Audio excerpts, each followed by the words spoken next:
He's a man, such a man.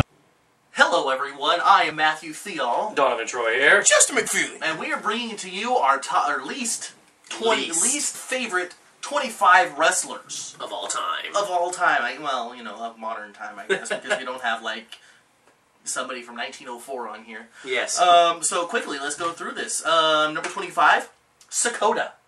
Yeah. Part of the Asian Mafia. 24, Nick Patrick. Now, is this WCW or SmackDown Nick Patrick? Or both? Both. Yeah, really. He was kind of a bad referee all around. Yes. Number 23, the Berserker. Huss, huss, huss. That's all you there, buddy. Yeah, no.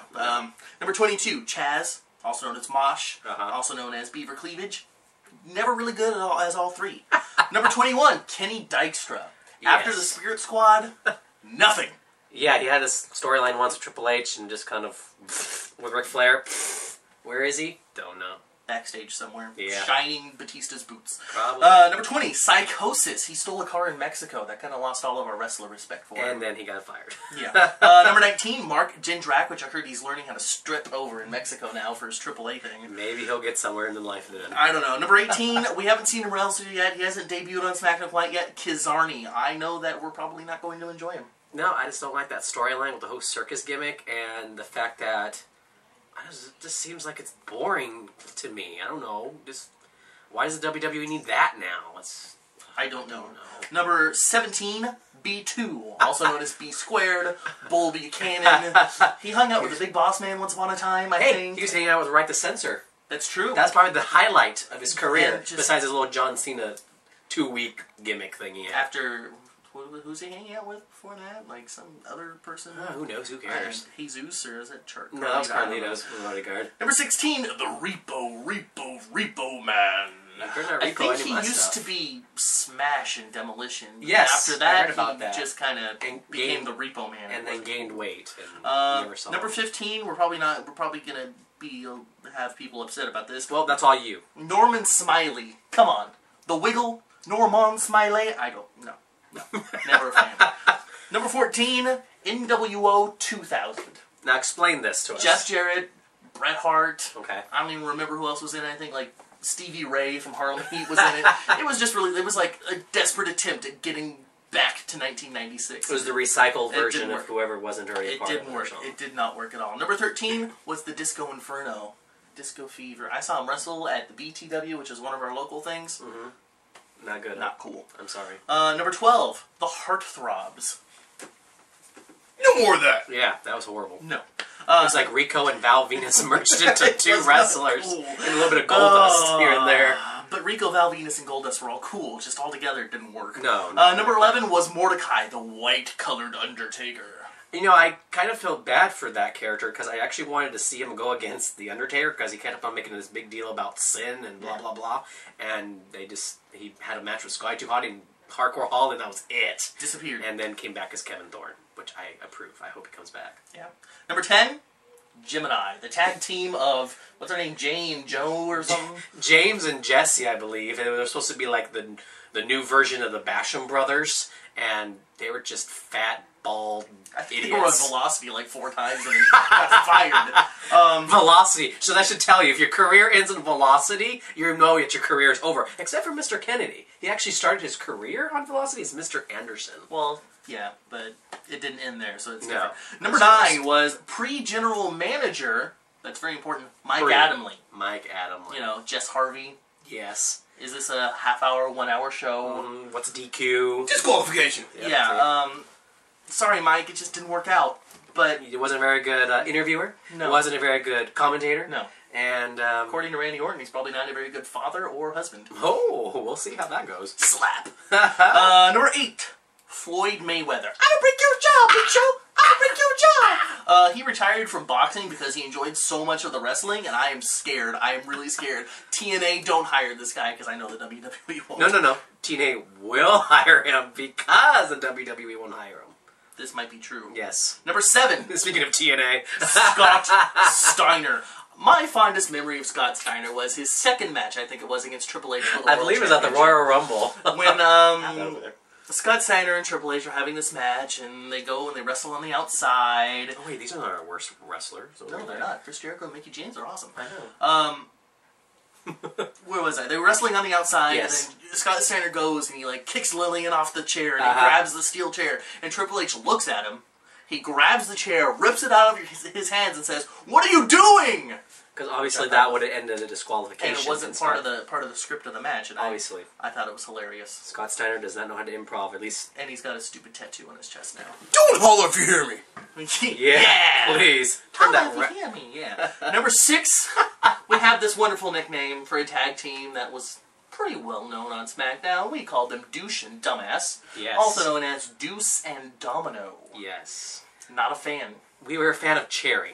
Cherry was cool with the roller skates and We stuff. liked her. She was different. I'm sorry she's gone. Yeah, we liked But, her because she had meat on her. Douche and Dumbass. And I mean, their wrestling was like subpar. They did like every move like everyone else does. And what was their finish? Like a kick to the face type Something thing? like that. Weren't they the ones that beat Paul Gunn and Brian Kendrick for the titles? Yeah. Well, of course you were pissed about Well, that. did they hold it for a year and then they drop it to Deuce and Domino? No, douche and dumbass. It was like their second title defense too. It was wasn't like, retarded. It wasn't like they actually had a storyline. It was like, oh, by the way, let's break the titles up. It wasn't people cool. who've had them It for wasn't a year cool at all. I don't think it was even a year. I think it was like It was close to a year. It was like 11 months or something Yeah. like that. Number 5 was the fake Kane. Kane and Kane had this storyline About 2 years that ago. nobody was interested in at all. They were trying to do the whole Undertaker And it versus didn't fake work. Undertaker. They had one match at some sort of pay-per-view thing, and the Alright, next night vengeance. Kane like ripped off his mask and said, "This is mine," and that was the last we saw of him until he came out as Festus on SmackDown. Yeah, that was a pretty bad storyline. Festus is a lot cooler than fake Kane, though.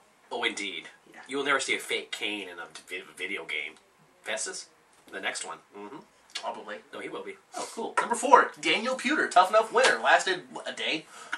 At least one pay-per-view. He won Tough Enough, and with that came the right to be in the Royal Rumble. Yes. Royal Rumble that William Donovan and I. It's the first time I've done that. I know. Fired.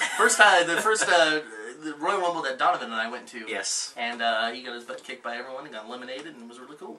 That's the only thing we liked about him, so him getting his ass kicked. Someone getting his else ass kicked. who got the butt kicked in that same Royal Rumble. Number 3 was Muhammad Hassan. Not very cool. No. Especially since he was an Italian guy playing a Arab Person from Detroit. terrorist who's not a terrorist, because I'm American, damn it. He got simultaneously eliminated by everyone in the Royal Rumble. And what happened to him when he was traded to SmackDown? He got fired for, like, jihading things. No, not quite. UPN, during the time, the CW network now, the UPN had sent WWE some type of message or something, saying that they did not want to have Muhammad Hassan on their network because of his character, because of him hating Americans. Yeah. So WWE transferred him back to Raw, had him wrestle on Heat for like a week, and then future. Is that what happened? Thank God for the UPN. I didn't know that happened. I told you. Oh, I didn't tell you that, but No. I read that. Number 2, X-Pac. Did you really think he was not going to be on our list, people? Come on. Come on. X-Pac. You're probably like, Daniel Puder, Muhammad Hassan, oh, okay, they're like newer people, but X-Pac. Yeah. X-Pac. Go and look in the favorite things. I think it's on my favorite list. If it isn't on the favorite list of the Review channel, I'm going to put it on there. Okay. Of Goldust being the crocodile hunter. And he calls X-Pac the, like, small grease rat. And they still suck. I think that's still on though. I think that is on your thing. It's funny. I got a lot of Goldust stuff on there. Take a look if you like. Now, what specifically do we not like about X-Pac besides his pretending to be a leader of X Factor on SmackDown for a couple of months? He just sucked all around, really. Yeah. The fact that he was used 8 times on one Monday Night Raw was completely ridiculous to I think me. that was the one we went to. He wrestled on Heat, and then he wrestled twice on that Raw. Yeah, We're he like opened the show in a hardcore match against Bradshaw, I think, and then he closes in a 6-man tag team match with the NWO against, I don't know, Brock Lesnar and the Hardys or something. It was cool. Horrible. No, we didn't like it. And our number 1. Oh, just not to go back to that. At least during that episode of us watching X-Pac, he actually did not come out to the X-Pac music. He came out to the NWO music. His music alone sucked.